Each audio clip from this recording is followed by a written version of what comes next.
Урматтуу мекендештерим, буга чейин эч жыл айткан эмеселерин бүгүн мүмкүнчүлүктөн пайдаланып айта кетейин.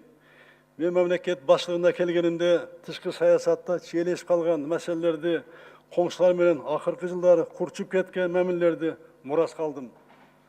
Тышкы саясатта түйүн болуп калган маселелерди чечүүгө көп убактымды жана энергиямды короттум. Алыскы туугандан жакынкы коңшу артык дегенекчи коңшуларыбыз менен мамилени түздөп, алардын бизге болгон ишенимин бекемдөө аракетине мени президент алгачкы 1 жылдык убактым кетти. Кайсы өлкөгө барбайын, чечилбей келаткан майда жана ири маселе күмөнү саноо турду. Мамлекеттин улуттук кызыкчылыгына доо кетирбей, ошол учурда алыскы жана жакынкы өнөктөштөрдүн ишенимине татыктуу болуу максатында таза ниет менен кадам жасап, мамиле түзүүгө болгон аракетимди жумшадым. Кудайга шүгүр, улуттук кызыкчылыктарга таянган жаңы прагматикалык тышкы саясатыбыз бир нукка салынды. Союздаштар жана стратегиялык өнөктөштөр менен алакабыз бекемделип, Батыш Европа жана Араб өлкөлөрү менен болгон мамилелер жаңы деңгээлге чыкты.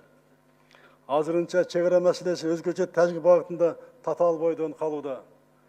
Казак боордошторубуз менен Евразияльде чогуу болсок да айрым көйгөйлөр чыгып жатат. Бул элдин нааразылыгын жаратып келаткан маселелер. Түшүнүп турам, элибиз ыкчам чечүүнү талап кылат.